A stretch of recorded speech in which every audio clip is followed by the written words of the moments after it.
Welcome back to the Too Much Hockey Podcast presented by Kentwood Ford. I'm your host, Joshua Marshall, and we're joined early this morning by a former head coach, a former president, and a former general manager, and an author.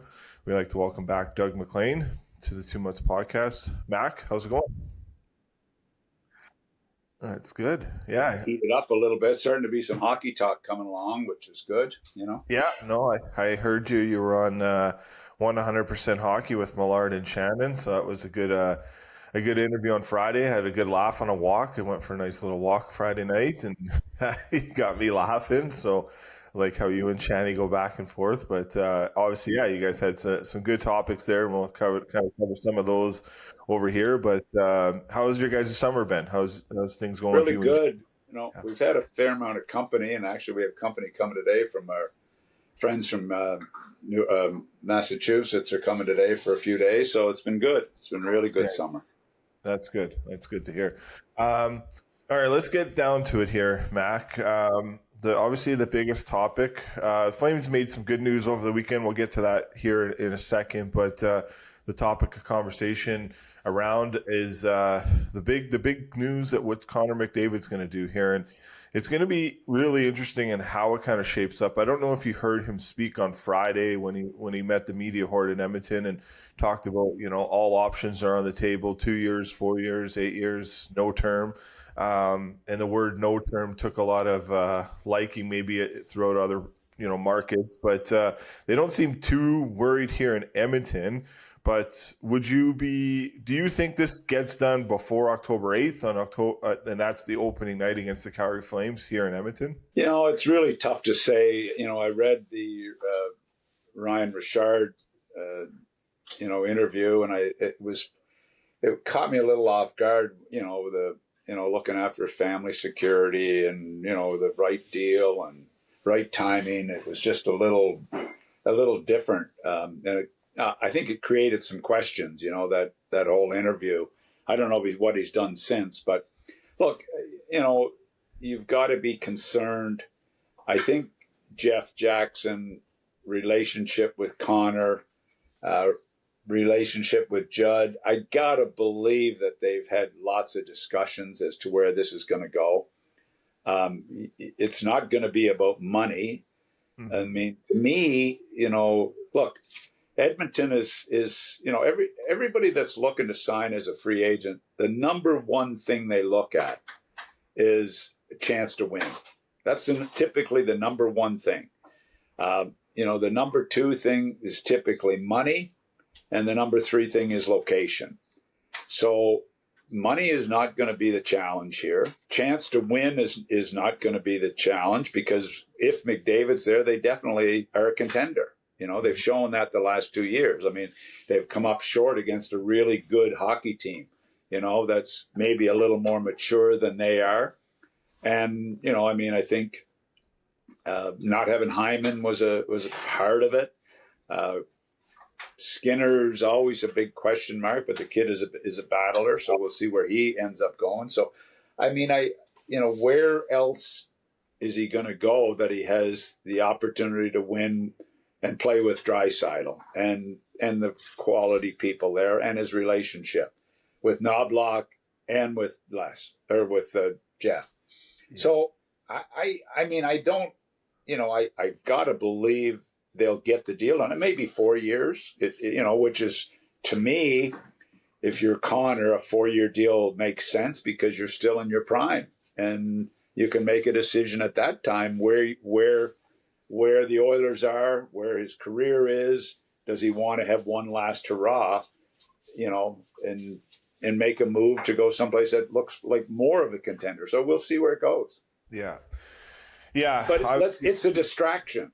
It cannot be. I mean, it's all that Stan and Jeff and Knobloch are probably thinking about. Not Knobloch so much because he's got a coach, but I've got to believe it's a distraction. But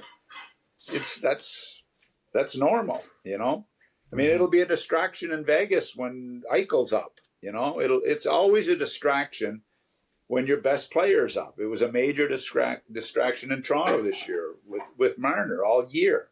and when everybody was talking about it. So that's part of the business. Distractions are part of the job. And I can't, I think they'll work towards getting a deal done. And I said with John Shannon and Millard the other day, I'd be surprised if he doesn't sign in Edmonton. I really will.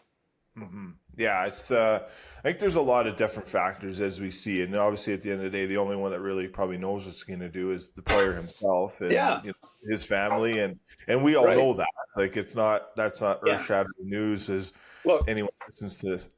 The one thing, I don't know Connor McDavid. I met him years ago in a prospect game. All I know is when I watch him, there's no more determined player to win than this guy. Mm-hmm.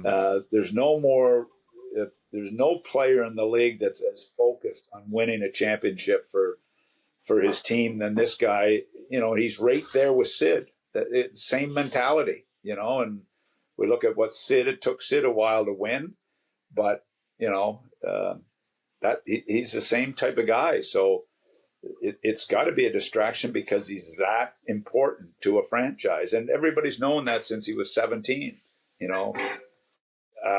Did we all think he'd be this good? I don't know. I never really thought much about it, but I know one thing: he's awful good. He's awful good and awful important to a franchise. Yeah.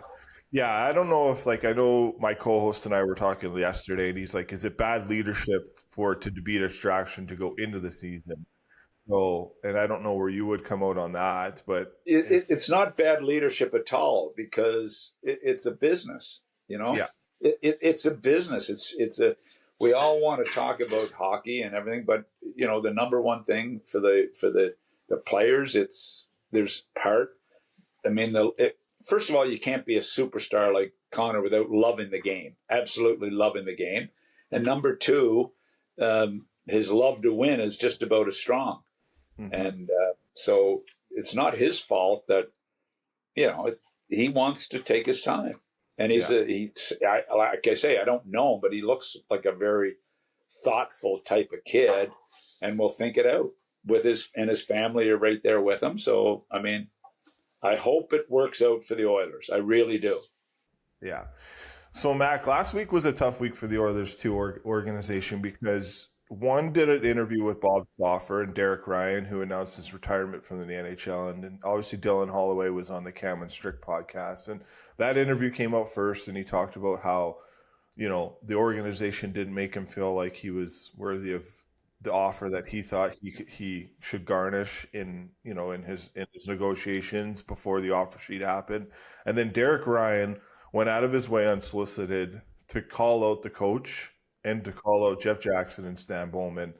And while Bob Stauffer was trying to cut him off, Derek Ryan made sure to finish what he had to say it, and pretty much talking about he spent 9 straight years in the NHL. The NHL usually ends up telling you when you're done, not the opposite way. And he felt that, pretty much, and he obviously gave a lot of flowers to Kenny Holland. And he just said this wouldn't have happened under Kenny Holland's regime. It all changed under this new management. So do you think a big part of...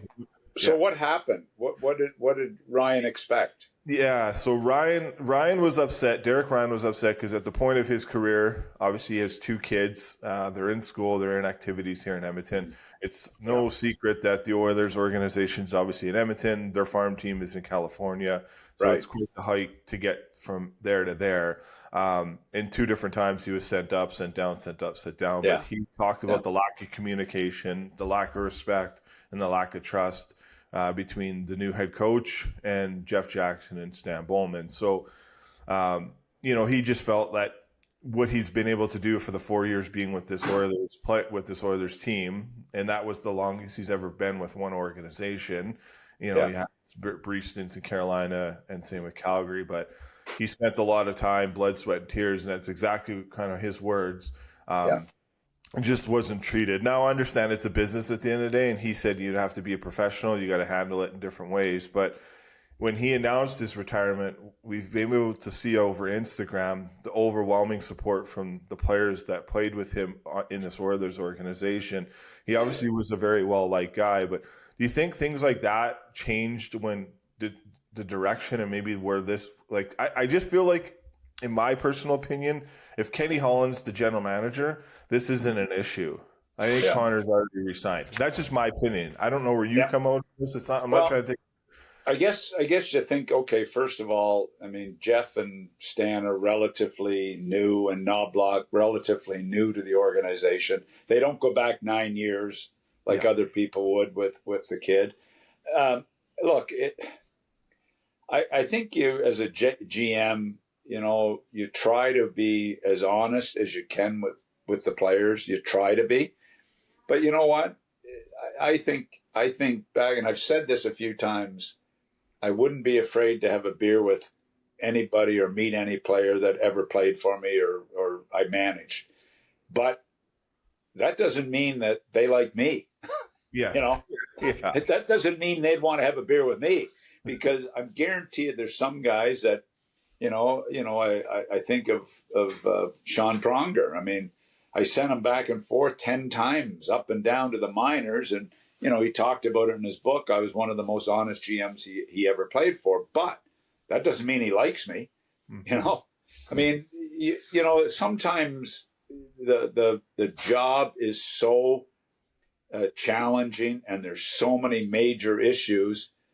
A depth guy can slip through the cracks, and maybe you don't treat them the way they deserve to be treated because you've got your mind on so many other aspects. So I would never, I don't know what happened. I don't know what the rationale was for him talking out or what they did wrong, but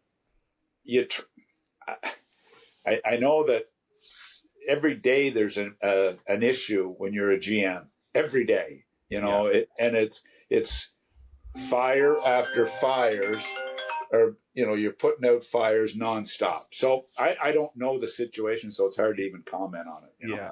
Yeah, I know. I hear you. That's fair. So, okay, one last one on McDavid, and we'll get your thoughts on the Connor Zary deal with the Calgary Flames. Do you think at any point, this is kind of over social media more right now? I don't think anyone's reported it to know if it's true or not, but just the Twitter universe over more in Edmonton is just saying that the reason why they think McDavid's holding this up because the pressure that the NHLPA is putting on Connor in terms of getting the best deal, the fairest deal, to set the market up for the rest of the players. In your time being a general manager, has that ever been a case where you feel like maybe the PA was coaching and helping a process of an extension, of a signing for the players? Or what's your take on that? Yeah, look, it was a lot more. I found in the good now era, it was a lot more, where there was a ton of communication. I would still say it's important to the PA. It's important to them. It's important to get those comparables and to make sure their superstars are paid the most they can possibly get. I remember doing a contract with Gord Kirk, who was Nash's agent at the time. And, it was a first overall deal. And, the bottom line was they wanted more than Kovalchuk got the year before. They wanted a contract to be more than Kovalchuk's. And that was the number one negotiating thing was we've got to come out of this. And Kovalchuk first overall had signed in Atlanta the year before. And they had to get, they wanted more money, than he got. And that was it was pretty obvious throughout the whole negotiation. And I don't know whether I gave him $1,000 more than Kovalchuk got or $100 more, but he got more, Yeah. And that was a driving force behind it. I can't say that I blame the PA for trying to get the most they can for these guys. It's but I don't know if that's a driving force. Look, we've heard that throughout the Sid Crosby career, where he settled for less to make it. We've heard it. Connor's taken less to make so they have a chance to win. Connor is going to do what he thinks is best for himself, number one, and for the team. Mm-hmm. And lots of guys do it. So it's hard to say. I mean, how much of a haircut should you take to help the team?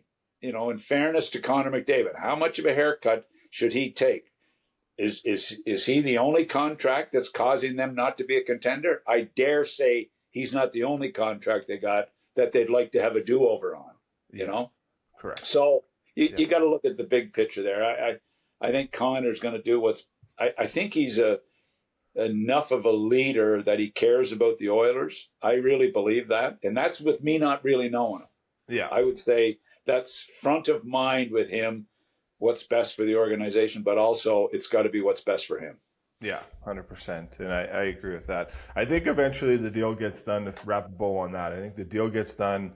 I agree with John Shannon. I know Elliot Friedman is saying it now. I don't think the deal gets done before October 8th, but it can be proven wrong. Yeah. And I only say that more is when he speaks, he's more open, he's more honest.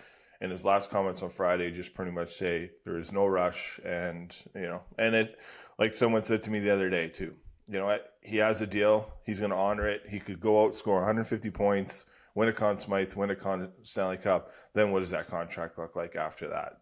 Is that 20 million? Is that 22 million? Who knows? Exactly. We'll see where all that goes. What if he doesn't sign, he loses in the first round? 100%. There's a possibility of that too.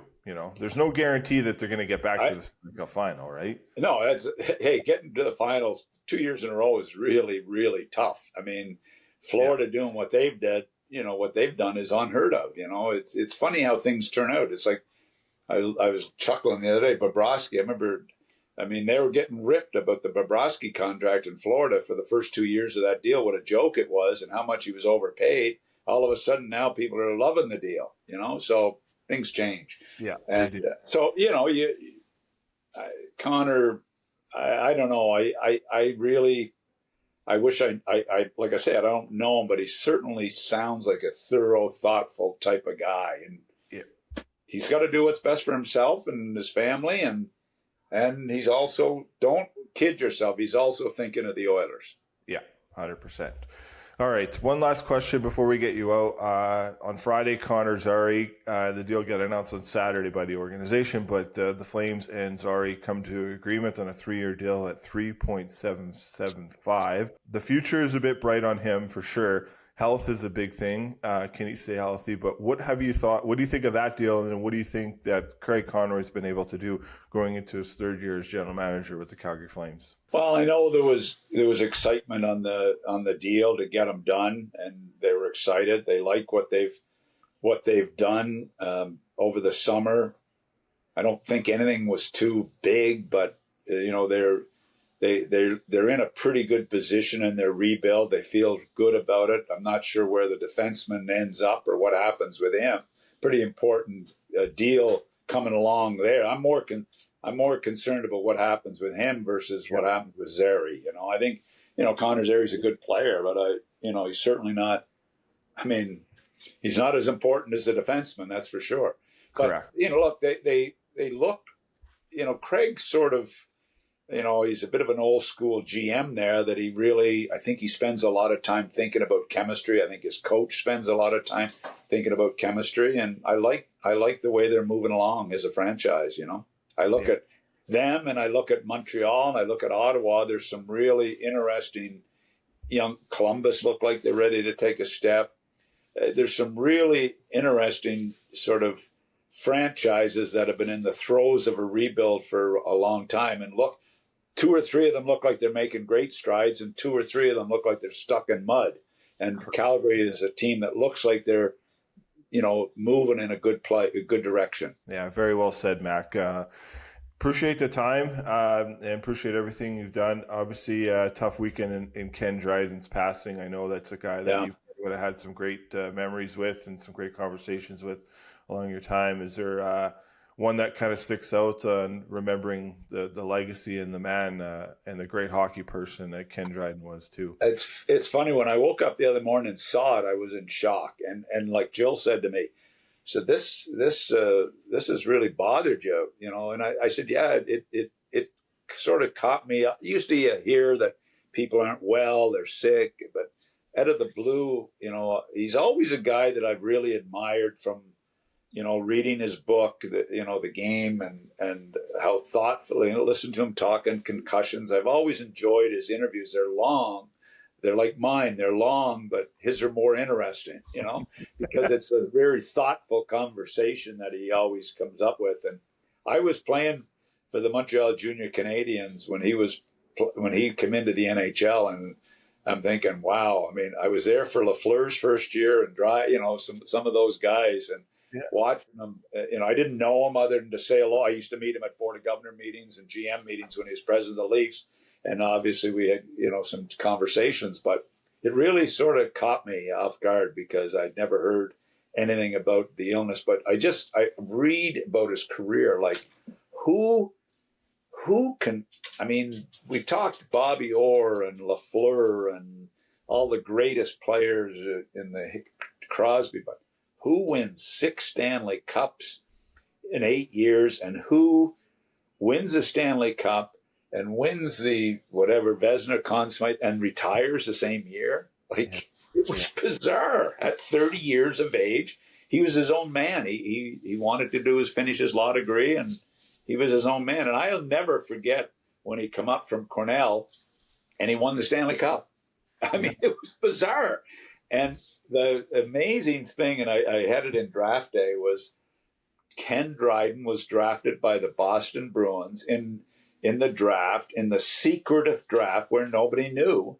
Mm-hmm. And Boston traded him 2 days after the draft for 2 players that never played a game in the league. And what he did to the Boston Bruins, and Ken didn't know he was drafted by Boston for, I think, 10 years after. Wow. Because it was a secret draft. So I'm thinking, how bizarre is this? And the career he had, when the Bruins traded him 2 days after the draft or whatever it was, just crazy, So anyway, quite a career, and he's quite a gentleman. And, you read about what he accomplished in his life. It's pretty amazing. Yeah, it is. He'll be remembered forever, and obviously Hockey Hall of Famer too. So thoughts and prayers with the family, and what a player, what a legacy he left behind, and amazing. Mac, enjoy the rest of the week.